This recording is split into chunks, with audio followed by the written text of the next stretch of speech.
Want to know how to get this look? You guys are going to be so amazed at how easy this is. Stay tuned. I got a client piece this week, and I'm not taking on a lot of client pieces, but this was a quick fix. This is something that I can show you how to do at home. So a client brought me these pieces. This is incredibly heavy. It's got this whole electrical thing in the back. She really likes this off-white distressed look. She wants me to take this and turn this into the same thing as this. So we're doing nothing to the top. So first things first, I'm gonna cover this and protect it because in my workshop, I cannot trust it not to get dinged up out here. So we're gonna paint this to match this. I just need to find a color match for this. So let's prep it.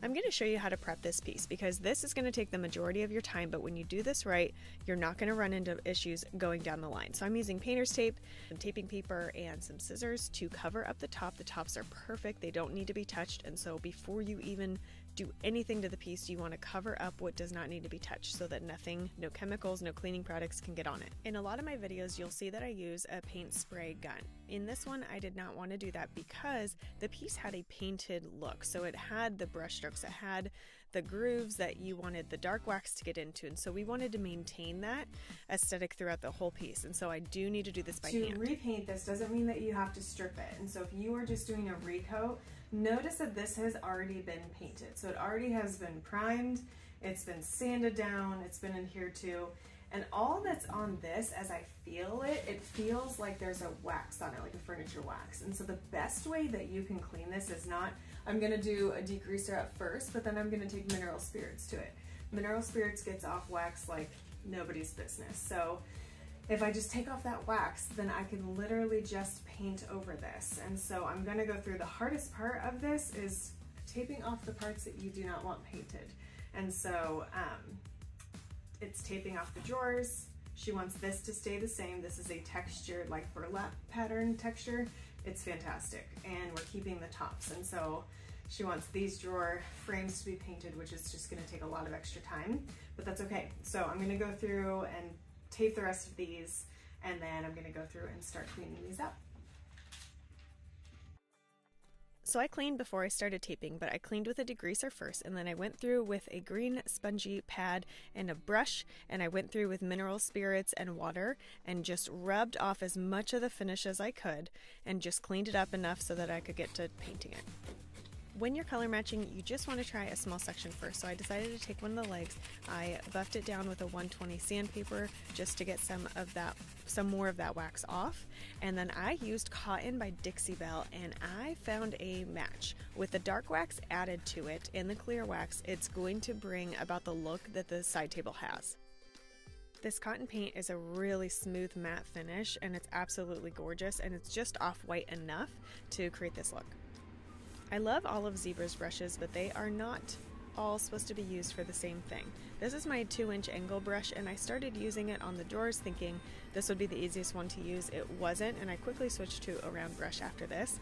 It was great for getting the inside of the drawers, the tops, the sides, but as far as those little wooden, I'm going to call them knobs, I don't even know, getting in between those was so much easier with the round brush. And I have all of this linked in the description. You guys are going to be blown away by what this turns into, so hang tight.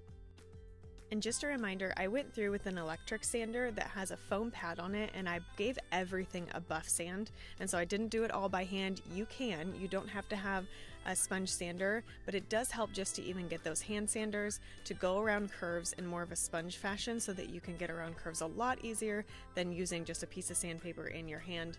You're going to be exhausted if you do that, but again, if you're a first timer, it's totally possible. So as you can see, I'm using the round brush by Zebra. This one is awesome. It went through so much easier. This round brush still works so well on the sides because it gives enough brush strokes without being overwhelming. Now with Dixie Belle paint, their paint is really thick, and I suggest using a mister bottle. It's what I use when I use Dixie Belle. I have this small mister bottle just with distilled water in it, and it makes your coverage flawless. It doesn't give too much brush stroke, but it still just maintains that your brush flows smoothly over the surface without getting the paint too thick.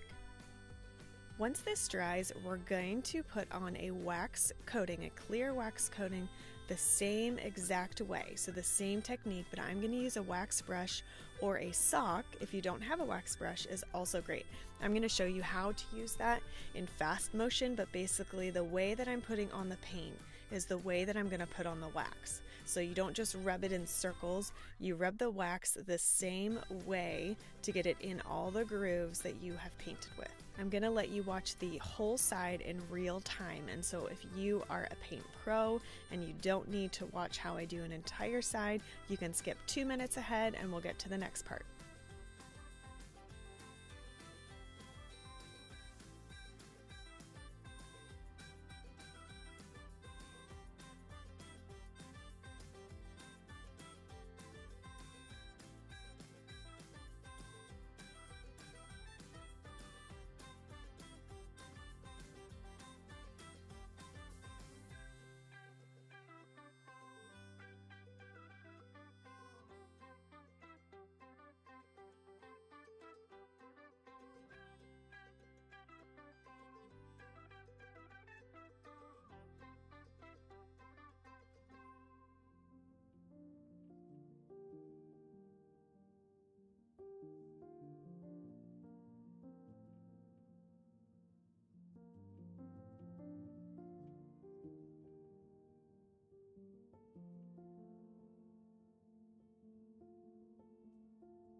One thing I forgot to mention is that when I got this piece from the client, she wanted the same distressed parts that were already present on the piece, even after painting it. So as I went through with the cotton, I rubbed with my finger right over the spots that needed a little bit of distressing, because before we wax, I'm going to go through and I'm going to take some 180, 150 sandpaper, and I'm going to make sure that those spots show again, especially on these little notches on the front. Going over them is really easy. You can go in any direction. Going with the drawer really helped just because they all look uniform, but just making them pop, they were already distressed to begin with, and so going over them with a little bit of sandpaper just helps them pop back out.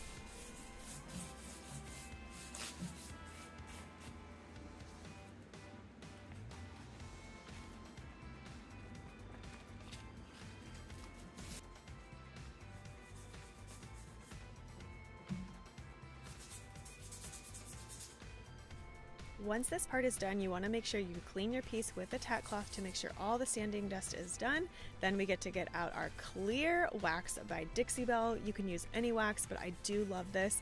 It shows white, but it dries clear. I'm going through with a sock because I'm sure you have a million socks if you have any person in your house, because socks do not ever stay together. But I'm using a white sock and I'm going through with that wax and I'm following the lines that I did and buffing it on. And in about an hour later, I'm gonna go through with a different sock and I'm going to buff it smooth.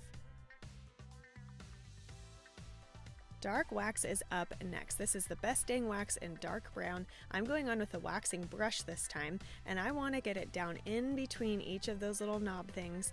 I want it down in the grooves. I want it to stay in the areas that it's going to accent the piece. I'm going to wipe off everything else with steel wool. So I'm using 000 steel wool.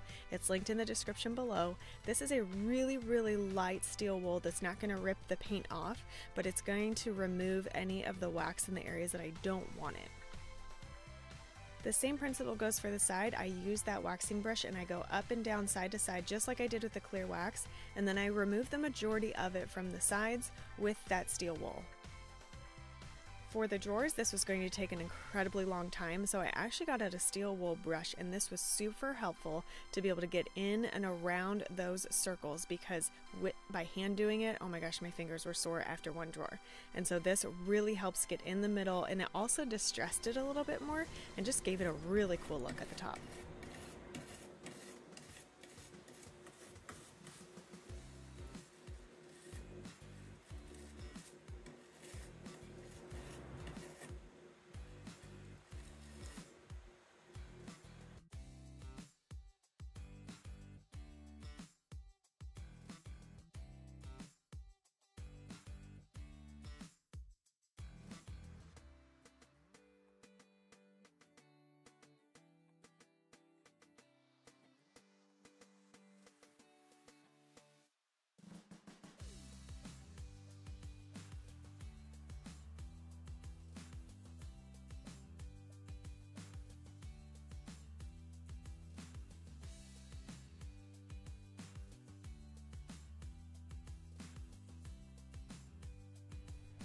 Removing the tape is one of the best parts. Now, if I would have used frog tape, I probably would have gotten completely smooth lines, but I did notice on a few of the drawers that some of the cotton paint got right underneath the tape. And so what you do is you just go with a tiny kid paintbrush and you go through with a little bit of a paint wash. Or I have Sandbar by I think it's Dixie Belle, but I went through with just a little bit of that and I touched up just those little white spots. This was the piece that we were trying to match, and this is what we turned out with. What do you guys think about this little furniture update? You can do this at home. So if you have a piece that just looks a little bit plain and you want to add some dimension to it and some detail, paint the trim, paint the sides, leave the tops, do a little update like this. Yes, it is manually intensive, but gosh, they just look like a completely different piece now.